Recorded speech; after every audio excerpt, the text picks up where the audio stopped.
E a cobrança do IOF teve impacto imediato no mercado brasileiro. A Bolsa de Valores de São Paulo despencou e o dólar segue em forte ascensão. O repórter Ricardo Lessa está na BMF. Lessa, algum outro motivo para esta forte queda da Bolsa? Boa tarde. Boa tarde, Guilherme. Assim, a realização de lucros. Os investidores esperavam uma senha para trocar suas ações por dinheiro vivo. As ações da Bovespa tinham subido já esse mês 9,30% e no ano a alta era de 79,06%. Então a cobrança do IOF foi também um catalisador para a venda de ações. Nesse momento, a Bolsa de São Paulo cai 3,72%, vai para 64.738 pontos, com um volume de negócio de 6 bilhões 270 milhões de reais. O dólar sobe, já passou de 1,75, nesse momento sobe 2,16% e é cotado a R$ 1,748. Com os contratos de juros mais negociados na BMF, com vencimento em janeiro de 2011, caindo 0,67% e projetando taxa anual de 10,42%. Nós estamos aqui com o Celso Grise, do Instituto Fractal de Pesquisa, que vai nos falar se a justificativa do governo é proteger o setor produtivo com essa taxação do IOF. Você discorda ou concorda com essa desculpa? Bom, de fato nós temos na taxação do IOF alcançados apenas o mercado financeiro e o mercado de capitais. O setor produtivo está fora da medida.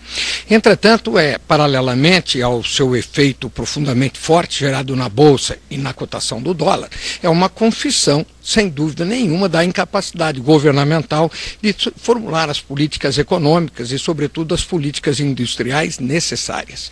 Seria de todo conveniente que o governo pensasse um pouco mais em aperfeiçoar a nossa infraestrutura, desonerar as exportações, por outro lado, e também incentivar muito as importações de bens, de tecnologia, de produtos de base, para que nós pudéssemos ensejar, através das máquinas e equipamentos que importássemos, um salto no nosso patamar tecnológico, ganhando eficiência na economia, ganhando competitividade nos nossos produtos. A ausência de uma política industrial compromete em muito o pensamento governamental de proteger a indústria nacional.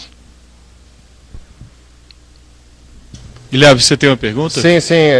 Eu queria perguntar ao Celso Grise o seguinte: essa medida é para evitar capital especulativo, entrada aqui no Brasil, como diz o ministro, mas o senhor estava falando um pouco disso. Pode afastar também investimentos de longo prazo aqui no Brasil, a partir do momento que tem essa taxação do IOF, numa preocupação de que novas taxações podem vir? Afinal de contas, com a Copa do Mundo e também as Olimpíadas aqui no Brasil, muito capital estrangeiro vem para o país nos próximos anos, né?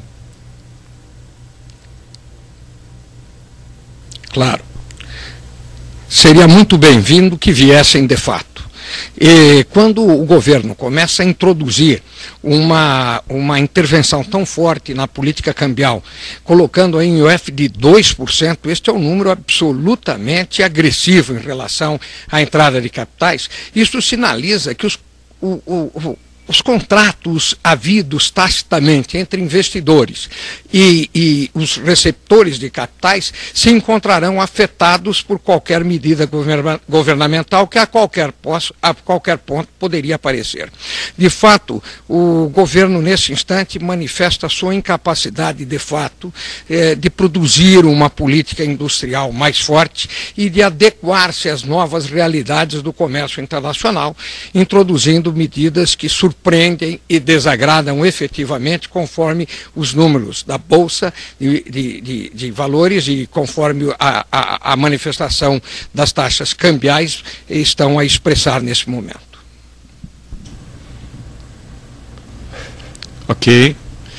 Guilherme tem mais uma pergunta. Guilherme.